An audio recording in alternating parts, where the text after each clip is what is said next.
Hello दोस्तों, नमस्ते। कैसे हो? कैसी चल रही है आपकी पढ़ाई? आरएसएम एसएसबी जेईएन की एग्ज़ाम नियरेस्ट आ गई है। काफ़ी दोस्त तो दिवाली पे घर भी यही सजेस्ट करूँगा कि दिवाली तो बार बार मनती रहेगी, एक बार जॉब आ जाए हाथ में। तो मैं भी दिवाली पे नहीं जा रहा हूँ, मैं भी अपनी ड्यूटी कर रहा हूँ। एंड आफ्टर दिवाली देखते हैं, आपको कंटेंट प्रोवाइड हो जाएगा सारे सब्जेक्ट के। अभी short notes with solution YouTube पे अपलोड भी करना है, आपको देना भी है, उनका पीडीएफ भी देना है। तो अभी मैं ऑटोकैड सीरीज़ का मल्टीपल क्वेश्चन आंसर का सीरीज़ का पार्ट नंबर 2 लेके आया हूँ। तो दोस्तों, इसे अपने दोस्तों को बताइए कि एक ऑटोकैड के लिए अच्छा प्लेटफॉर्म साबित हो सकता है आपके लिए, मल्टीपल क्वेश्चन और आंसर प्रोवाइड कराने के लिए विद सॉल्यूशन। तो दोस्तों में सब लाइक कहिए कि लाइक करिए, शेयर करिए, ज़्यादा से ज़्यादा हो सके उतना शेयर करिए एंड सब्सक्राइब करिए। ये आरएसएम एसएसबी जेईएन एग्ज़ाम के लिए नहीं, किसी भी स्टेट की जो एग्ज़ाम है जिसमें ऑटोकैड कवर किया गया है उसमें अपन इनको यूज़ कर सकते हैं तथा ये अपने लिए हेल्पफुल साबित हो सकते हैं। तो ठीक है दोस्तों, शुरुआत करते हैं अपने क्वेश्चन से। आज का पहला क्वेश्चन है, which unit is not a length measurement unit. तो दोस्तों, लेंथ मेजरमेंट करने के लिए अपने देखा है कि कौन कौन सी यूनिट काम में ली जाती है। अपन को पता है कि यार्ड यूनिट होती है, वो लेंथ मेजरमेंट के काम लेती है। माइक्रोन होता है, वो भी लेंथ मेजरमेंट के काम में लेते हैं। पार्सेक होता है, वो भी लेंथ मेजरमेंट काम यूनिट के रूप में काम में लेते हैं लेंथ मेजरमेंट में। तो दोस्तों, यहाँ पे ग्रेड्स होता है, GRADS ग्रेड्स होता है, वो क्या होता है, लेंथ मेजरमेंट यूनिट के रूप में काम में नहीं लिया जाता है। क्योंकि दोस्तों, एक ग्रेड्स होता है, वो होता है अपना grid analysis and display system. ये एक डेस्कटॉप टूल है जो कि grid analysis and display system होता है, डिस्प्ले सिस्टम। तो दोस्तों, ये एक लेंथ मेजरमेंट यूनिट नहीं है, इसलिए इसको अपन यूज़ कर सकते हैं आंसर के रूप में। तो इसमें सही आंसर क्या होगा? ग्रेड्स। ठीक है दोस्तों, नेक्स्ट क्वेश्चन है, इन ऑटोकैड ऑटो स्टैंड फॉर। अब देख, पार्ट नंबर 1 में दोस्तों मैंने आपको ऑटोकैड में से केवल कैड का फॉर्म दिया था, लेकिन अभी मैंने क्या किया है कि उसमें भी ऑटो का दे देना चाहिए था, लेकिन अभी मैं इसमें दे रहा हूँ कि देखो, ऑटो है जो ऑटोमेटिक होगा या ऑटोमेटेड होगा या ऑटोमेटिकल होगा, या ये सभी फॉर्म अपन यूज़ कर सकते हैं। तो दोस्तों, ऑटोकैड में ऑटो जो है उसमें करेक्ट आंसर होगा ऑटोमेटिकल। ठीक है दोस्तों, तो नेक्स्ट क्वेश्चन की तरफ बढ़ते हैं। File extension for AutoCAD. AutoCAD का फाइल एक्सटेंशन होता है, एक्सटेंशन मतलब कि फॉर्मेट मतलब कि ऑटोकैड में जो भी फाइल होती है वो किस फॉर्म में सेव होती है, किस फॉर्मेट में सेव होती है। तो ऑटोकैड का जो फाइल एक्सटेंशन होता है वो किस फॉर्म में होता है? DWG फॉर्म में होता है, ACTD फॉर्म में होता है, ACD फॉर्म में होता है, या इनमें से कोई भी, यानी कि सभी। तो दोस्तों, इसका करेक्ट आंसर होगा DWG। मतलब कि अपन कोई भी ड्राफ्टिंग एनोटेशन या ड्राइंग करने के बाद में जब फाइल को सेव करते हैं तो वो किस फॉर्मेट में सेव होती है? DWG format. जैसे कि अपन ने एक्सेल में सेव किया, एक्सेल फॉर्मेट है, फॉर्मेट एक्सटेंशन मतलब फॉर्मेट, PWD PDF फॉर्मेट है। तो ऐसे ही जो ऑटोकैड की फाइल है वो किस फॉर्म में सेव होता है? DWG फॉर्म में सेव होता है दोस्तों। ठीक है दोस्तों, तो इसका करेक्ट आंसर होगा DWG। नेक्स्ट क्वेश्चन है, file extension which can not open in the AutoCAD. देखो दोस्तों, मैंने अभी बताया था कि एक्सटेंशन का मतलब क्या होता है? फॉर्मेट होता है। तो अपन ऑटोकैड एक सॉफ्टवेयर है। ऑटोकैड क्या है? एक सॉफ्टवेयर है। मैंने दोस्तों पिछले पार्ट नंबर 1 में एक क्वेश्चन डाला था कि what is who invented AutoCAD, which invented AutoCAD, मतलब कि ऑटोकैड किसने इन्वेंट किया। दोस्तों, ऑटोकैड है वो इन्वेंटेड की बात आती है। इन्वेंटेड किसने किया था? ऑटोडेस्क। दोस्तों, उसमें मेरे से ये थोड़ा गलती हो गया था, इसको आप करेक्ट कर लीजिए। ऑटोडेस्क ने उसको इन्वेंट किया था, लेकिन व्हाट इज़ ऑटोकैड, वो क्वेश्चन था कि व्हाट इज़ ऑटोकैड। तो ऑटोकैड क्या है? ऑटोकैड है अपना एक सॉफ्टवेयर है। दोस्तों ऑटोकैड क्या है, एक सॉफ्टवेयर है।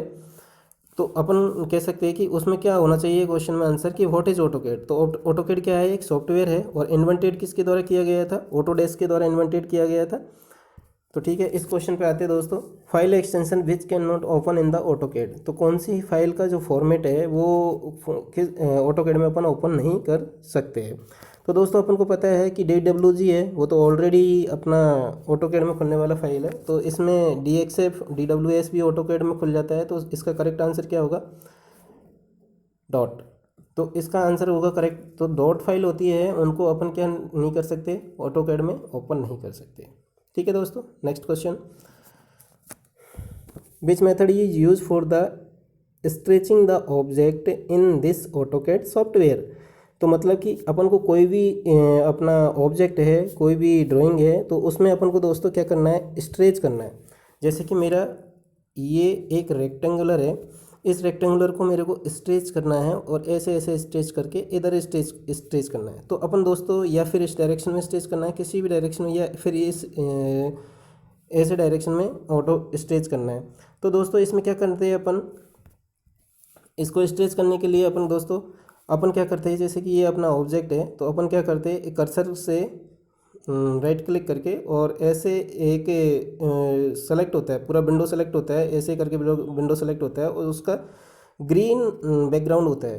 तो जिससे क्या करते हैं अपन, इसको सेलेक्ट करने के बाद में इस मेथड को बोलते हैं क्रॉस विंडो सिलेक्शन मेथड। इसमें क्या करते हैं, अपना ऑब्जेक्ट है उसको सेलेक्ट कर लिया जाता है और उसके बाद में उसको स्ट्रेच कर दिया जाता है। ठीक है दोस्तों, तो उसका करेक्ट आंसर है cross window selection method. Next question है, which work space available in the AutoCAD. Which work space are the set of tool bar. मतलब कि दोस्तों मैं एक बात करूँ आपसे कि वर्क स्पेस क्या है। वर्क स्पेस क्या है, एक सेट है, टूल्स बार का सेट है, पैलेट्स और रिबन कंट्रोल, जो कि अपना एक तरह से कंट्रोल यूनिट कह सकते हैं, जिसके अंदर की टूल्स बार का एक कलेक्शन होता है, टूल्स बार का कलेक्शन होता है, जिसमें कि अपन ऑटोकैड में कौन कौन से मतलब वर्क स्पेस अवेलेबल है, जिनसे अपन के किसी भी ड्राफ्टिंग एनोटेशन और ड्राइंग करते टाइम अपन उनको यूज़ कर सकते हैं। तो दोस्तों ऑटोकैड के अंदर 3D बेसिक भी होता है, ड्राफ्टिंग एनोटेशन भी होता है एंड 3D मॉडलिंग भी होता है। इसलिए करेक्ट आंसर क्या होगा, डी। तो इसका मतलब all option is correct. Thank you दोस्तों।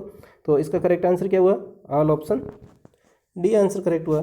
7th क्वेश्चन की तरफ बढ़ते हैं। Default grade spacing in AutoCAD in both direction.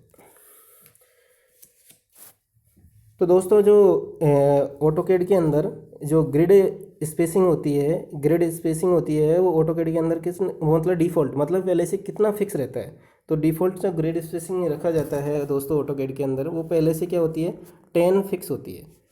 तो दोस्तों इधर अपन इसको अल्टर भी कर सकते हैं, इसको चेंज भी कर सकते हैं। हाँ, बॉटम में एक ग्रिड ऑप्शन करके होता है, ग्रिड ऑप्शन से अपन ये स्पेसिंग है इसको अपन चेंज कर सकते हैं। तो दोस्तों इसको अल्टर भी किया जा सकता है, ऐसा नहीं है कि ये फिक्स ही है, 10 हो गया तो फिक्स ही है। इसके लिए इसका करेक्ट आंसर क्या होगा, 10। ठीक है दोस्तों, next question. Which key use to obtain the parallel object from the existing at a specified distance. मतलब कि अपन को क्या करना है, किसी भी ऑब्जेक्ट के पैरेलल में एक नया ऑब्जेक्ट देखना है और एक स्पेसिफाइड डिस्टेंस पे देखना है। तो दोस्तों क्या करना होता है अपन को, देखो जैसे कि कट करना है तो सी ऑप्शन से लेते हैं। कट करना है तो कट से किसी भी, जैसे कि ये है, इतने में से इतना ऑब्जेक्ट कट कर दिया, या ये ट्रायंगल है इसकी एक लाइन कट कर दी, तो ये क्या करता है, कटिंग का काम करता है। एरे होता है, एरे में क्या करते हैं अपन, मल्टीपल, मतलब कि एरे क्या करता है, कॉपी करके उनको अरेंज करता है डिफरेंट पैटर्न में। जैसे कि मेरा ये सर्किल है, इस सर्किल में एक यहाँ पे एक स्मॉल सर्किल है, इसका डायमीटर अलग है, तो इसको क्या किया, कॉपी किया और एक ऐसे ये क्या करता है, इसकी पेरीफेरी के राउंड में ऐसे अरेंज करने का काम करता है। तो ये एरे के रूप में काम आएगा। कॉपी आप जानते हो दोस्तों, कॉपी पेस्ट कट पेस्ट, इसमें कॉपी होता है। तो इसलिए इसका करेक्ट आंसर क्या होगा दोस्तों, ऑफसेट। ऑफसेट क्या करता है, पैरेलल ऑब्जेक्ट फ्रॉम एग्जिस्टिंग, मतलब कि मेरा कोई भी ऑब्जेक्ट है, जैसे कि मैंने ये ट्रायंगल ले लिया, अब इसको क्या करता है ये या फिर ये लाइन ले ली, तो इसमें क्या करता है कि मैंने इसमें एंटर कर दिया कि ऑफसेट और ऑफसेट की का यूज़ करके, और उसमें क्या पूछेगा अपन से, डिस्टेंस पूछेगा कि कितने डिस्टेंस पे करना है, तो ये ऐसे ऐसे एक डिस्टेंस पे ऐसे ऐसे पैरेलल ऑब्जेक्ट के फॉर्म में अपन को करके दे देता है। ठीक है दोस्तों, तो इसका आंसर, करेक्ट आंसर क्या होगा, ऑफसेट होगा। नेक्स्ट क्वेश्चन की तरफ बढ़ते हैं दोस्तों। Command use to divide the object into equal parts. मतलब कि दोस्तों ये क्या कहना चाह रहा है कि कोई भी ऑब्जेक्ट है, कोई भी पार्ट है, उसको इक्वल पार्ट में अपन को डिवाइड करना है। तो इक्वल पार्ट्स में डिवाइड करना है तो यूज़ करना पड़ेगा। तो दोस्तों अपन को डिवाइड किस में करना है, इक्वल पार्ट में डिवाइड करना है। तो दोस्तों इक्वल पार्ट में डिवाइड करना है तो मैं समझा देता हूँ आपको। जैसे कि ये लाइन है, जैसे कि मैंने देख लिया कि ये 10 मीटर की लाइन है, 10 मीटर की लाइन है, तो इसको मेरे को 2 मीटर 2 मीटर 2 मीटर 2 मीटर ऐसे करके 5 पार्ट्स में डिवाइड करना है। तो अपन को क्या करना पड़ेगा, इसके लिए कौन सी की यूज़ करनी पड़ेगी, तो दोस्तों इसके लिए डिवाइड की यूज़ करनी पड़ेगी इक्वल पार्ट में, याद रखना इक्वल पार्ट में। Next question, command use to divide the object into the predefined part. अब दोस्तों मैंने क्या कहा था, इक्वल पार्ट में है तो अपन डिवाइड यूज़ कर लेंगे, लेकिन अपन प्री डिफाइंड करना है, जैसे कि 10 मीटर है तो 10 मीटर में से क्या करना है, कुछ तो 2 मीटर में करना है। जैसे कि ये मेरा 10 मीटर का एक लेंथ था, इसको मैंने 2 मीटर 3 मीटर 4 मीटर 5 मीटर ऐसे करके कोई भी एक स्पेसिफाइड लेंथ की जो लाइन थी उसको डिफरेंट डिफरेंट पार्ट में, प्री डिफाइंड पार्ट में अपन को करना है। तो प्री डिफाइंड पार्ट में करना है तो दोस्तों इसके लिए अपन क्या यूज़ करेंगे, मेजर कमांड का यूज़ करेंगे, जिससे कि अपन उस ऑब्जेक्ट को प्री डिफाइंड पार्ट में डिवाइड कर सकें। ठीक है दोस्तों।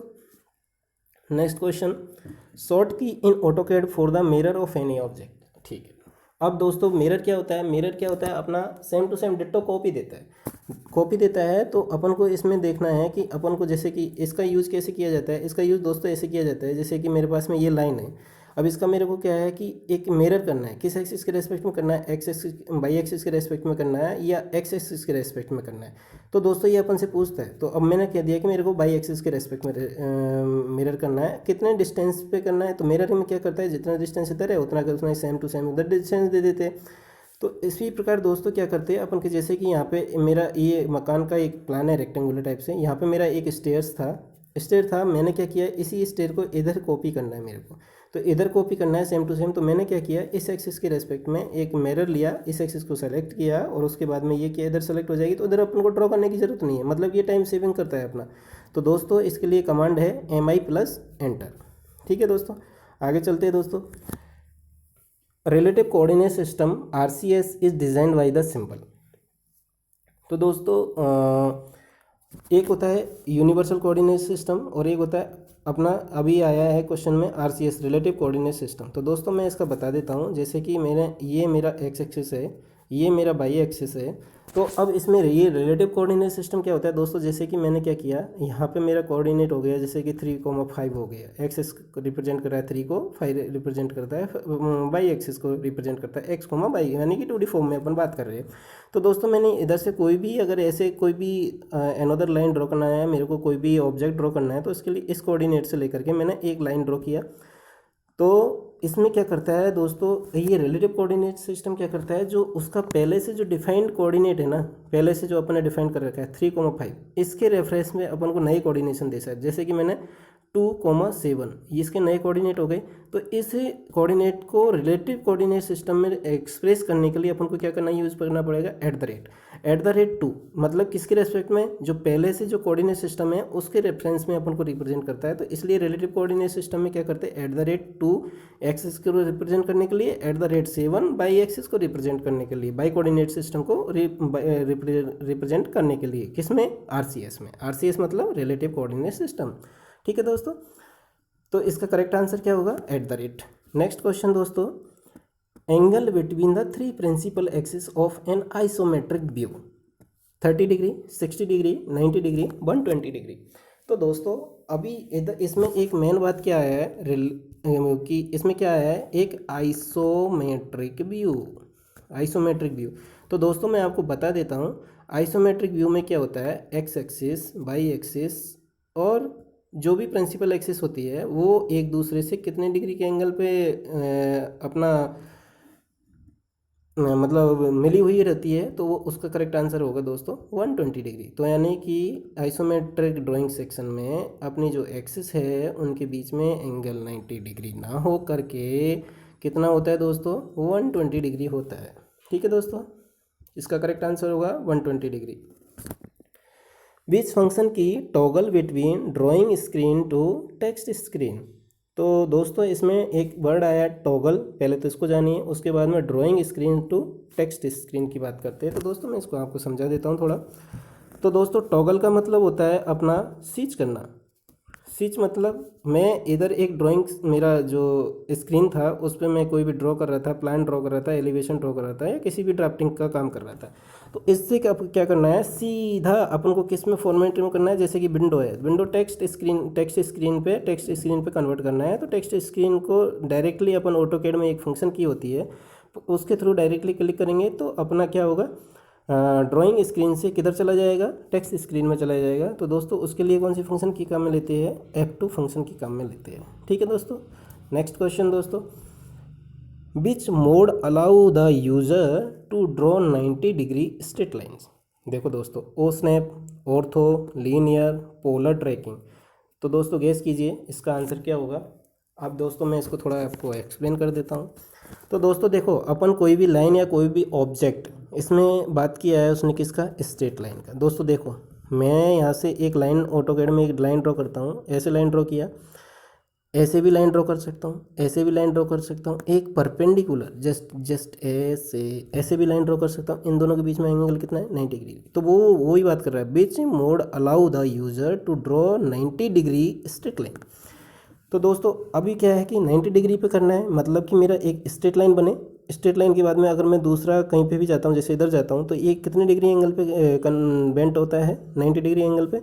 तो दोस्तों इसके लिए अपन को क्या करना पड़ेगा, एक मोड होता है अपने ऑटोकैड में, उस मोड को नाम देते हैं अपन ऑर्थो मोड। तो इसलिए ऑर्थो मोड को या तो ऑन करना पड़ेगा या ऑफ करना पड़ेगा। यदि अपन को ऑफ करते हैं तो वो लाइन है अपना, वो किसी भी डायरेक्शन पे ड्रॉ कर सकते हैं। लेकिन अगर ऑर्थो मोड ऑन किया तो वो स्ट्रेट लाइन होगा, स्ट्रेट लाइन होके अगर डायरेक्शन चेंज करते हैं तो वो किस डायरेक्शन पे चेंज होगा, 90 डिग्री पे चेंज होगा। ठीक है दोस्तों, तो इसका करेक्ट आंसर क्या होगा, ऑर्थो। नेक्स्ट क्वेश्चन दोस्तों, how many work space are available in AutoCAD. अब दोस्तों अब आप सोचिए, मैंने अभी थोड़ी देर पहले एक्सप्लेन किया है, अब आपको देखता हूँ कि कितना मेमोराइज रहा है। तो दोस्तों मैंने वर्क स्पेस की बात की थी कि अपन जो वर्क स्पेस है उसमें कितने मतलब कि सेट्स ऑफ टूल बार है ऑटोकैड में, जिन पे अपन काम कर सकते हैं कंट्रोल पैनल की लाइक। तो दोस्तों मैंने आपको अभी बताया था, फिर से मैं आपको एक्सप्लेन कर देता हूँ क्योंकि मेमोराइज हो जाएगा आपको। तो इसमें क्या था, एक तो था 3D basic, drafting and annotation, drafting and annotation. तो ड्राफ्टिंग एंड एनोटेशन था। उसके बाद में दोस्तों 3D basic, drafting and annotation and 3D modelling. तो दोस्तों ऐसे करके कितने थे टोटल, 3 वर्क स्पेस अवेलेबल थे। ठीक है दोस्तों, तो ऐसे भी क्वेश्चन आ सकता है, कौन कौन से वर्क स्पेस है, कौन कौन से टूल्स बार्स है जिन पे अपन काम कर सकते हैं, set of tool bars and कितने हैं। क्वेश्चन ऐसे भी तो आ सकता है ना, तो इसलिए मैंने इस क्वेश्चन को डाला था कि आपको कितना मेमोराइज रहता है। इसलिए दोस्तों इसका करेक्ट आंसर क्या होगा, 3। नेक्स्ट क्वेश्चन पे चलते हैं दोस्तों, scale command can be assessed easily by typing. ठीक है दोस्तों, अपन को क्या करता है, स्केल है, स्केल में मतलब कि देते कि अपन इसका स्केल कितना रखना है, कितना हॉरिजॉन्टल वर्टिकल या एक्सिस के रेस्पेक्ट में कितना स्केल करना है, लार्ज करना है या रिड्यूस्ड करना है। तो दोस्तों वो स्केल की बात होती है। तो स्केल में अपन कौन सी कमांड यूज़ करते हैं दोस्तों, SC एंटर करके स्केल कमांड को अपन यूज़ कर सकते हैं दोस्तों। ठीक है दोस्तों, नेक्स्ट क्वेश्चन है, move command can be asset easily by the typing. अब दोस्तों इसमें मैं थोड़ा आपको एक्सप्लेन करूँगा। तो अभी आपका M enter, MO enter, MA enter और नन ऑफ दीज। तो दोस्तों मैं थोड़ा एक्सप्लेन कर देता हूँ। अभी दोस्तों अपन ने क्या किया था, एक दो चीज़ पढ़ी थी, MI एंटर, ये किसके लिए, मिरर के लिए। MO एंटर, ये किसके लिए एंटर, वो अपन यूज़ करते हैं मूव के लिए। M enter, MA enter. तो इससे क्वेश्चन में कितने सारे ऑप्शन देंगे दोस्तों, लेकिन आपको इन कीज़ का ऐसे नहीं कि इसमें क्या मैं ऑप्शन ये भी डाल सकता था MOB एंटर, पूरा लिख देता है MOB एंटर, तो ऐसे कन्फ्यूजन होता है। इसलिए अपन को थोड़ा इनको शॉर्ट की इसके इन शॉर्ट कीज़ के ऊपर भी मैं एक वीडियो बनाऊंगा। जितनी कवर हो जाती है उतना ठीक है, लेकिन अगर जितनी कवर नहीं होगी, जो इंपॉर्टेंट होगी point exam point of view से, तो उनको भी मैं कवर करूंगा, जिससे कि आपको सारी शॉर्ट कीज़ एक साथ प्रोवाइड करें। दोस्तों ये मिक्स क्वेश्चन लाने का मेरा एक ही तरीका है कि आपको पहली बार में हो सकता है कि कन्फ्यूजन हो जाए, लेकिन बाद में आपको पता चलेगा कि इनको लिंक करने में और इनको मेमोराइज करने में आपको थोड़ा ईजी रहेगा, क्योंकि सारा लोड एक साथ आएगा तो वो क्या होगा आपको मतलब इतना ज़्यादा नहीं हो पाएगा, क्योंकि ऑटोकैड पहले से नहीं पढ़ा है, अपन ने नहीं किया है, तो थोड़ा टफ होता है। इसलिए दोस्तों मैं मिक्स क्वेश्चन अभी लेके आ रहा हूँ। तो इसलिए दोस्तों इसका करेक्ट आंसर क्या होगा, M एंटर। ठीक है दोस्तों, next question, object are rotated around the. Object है, कोई भी ऑब्जेक्ट है दोस्तों, उसको अपन रोटेट करना है। रोटेट करने के लिए वो किस एक्सिस के अबाउट रोटेट होता है। तो दोस्तों इसमें अपन कह सकते हैं कि बॉटम ऑफ द ऑब्जेक्ट के अबाउट रोटेट होता है।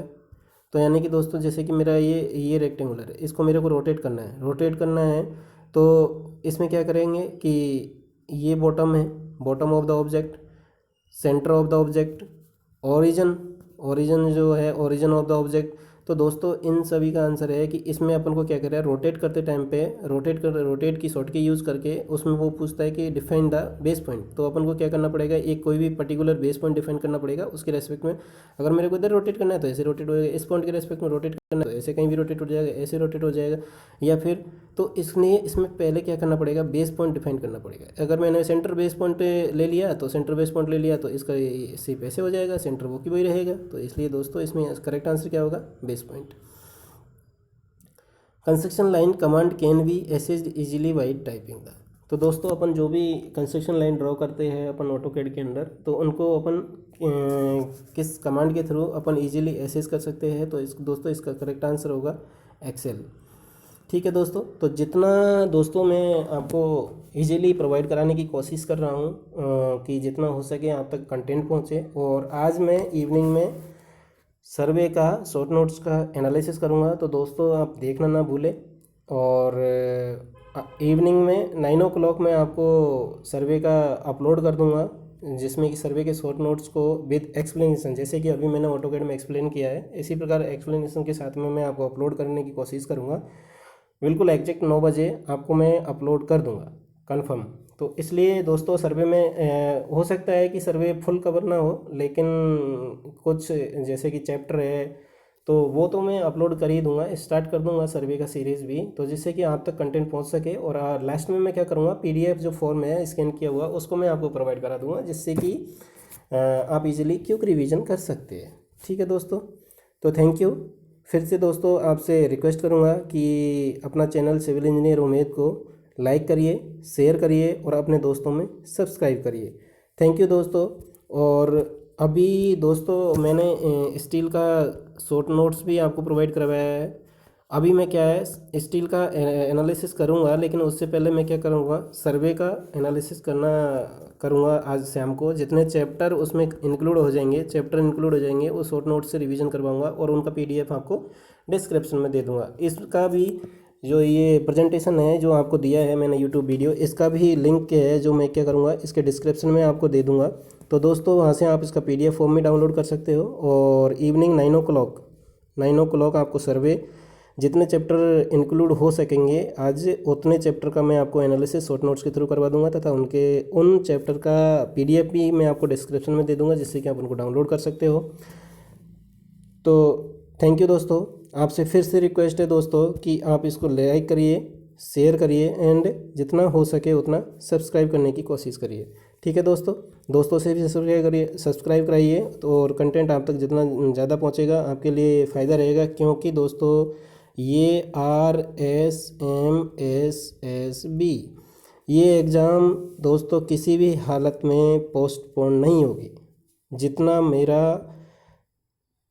परसेप्शन है, मैं जितना सोच पा रहा हूँ। तो दोस्तों आप जितना हो सके फुल लगन के साथ मेहनत करिए। और गवर्नमेंट वैकेंसी है ये, गवर्नमेंट वैकेंसी का मेरे को लगता नहीं है कि आगे फ्यूचर में इतना मतलब वैकेंसी आएगा, इसलिए जी जान से दोस्तों मेहनत करिए। थैंक यू दोस्तों, उम्मीद करता हूँ कि आप सफल हो। भगवान से दुआ करता हूँ कि आप ज़्यादा से ज़्यादा दोस्त सफल हो, तथा मेरे वीडियो को लाइक करिए, शेयर करिए, सब्सक्राइब करिए। दोस्तों अभी मैं सर्वे का शाम को अपलोड कर दूंगा 9 बजे, जितने चैप्टर कवर हो पाएंगे उतने एक सीरीज़ के थ्रू कर दूंगा, जिसमें 2 या 3 सीरीज़ में आपको पूरा कवर करवा दूंगा। लास्ट में पूरे का PDF फॉर्म करवा दूंगा। उसके बाद में दोस्तों मैं क्या कर रहा हूँ कि स्ट्रक्चर पार्ट है ना, स्ट्रक्चर पार्ट स्टील का मैं PDF दे दिया, लेकिन स्ट्रक्चर पार्ट को मैं क्या कर रहा हूँ, सोच रहा हूँ कि मैं सोम से स्टार्ट करूँ। सोम, टॉस, RCC या स्टील, दोनों में से कोई भी ले सकते हैं, लेकिन पहले सोम और टॉस उसके बाद में। तो दोस्तों स्ट्रक्चर पार्ट का इस तरह से एनालिसिस करूँगा तो थोड़ा ठीक रहेगा। पहले मैं थ्योरेटिकल सब्जेक्ट और ये ऑटोकैड एस्टिमेशन एंड कॉस्टिंग का भी सीरीज़ मैं जल्दी लेके आऊँगा दोस्तों, क्योंकि वो भी कवर नहीं हो रहा है। तो ठीक है दोस्तों, धन्यवाद, विदा लेता हूँ आपसे। और जितना हो सके उतना लाइक करिए, शेयर करिए, सब्सक्राइब करिए। थैंक यू दोस्तों।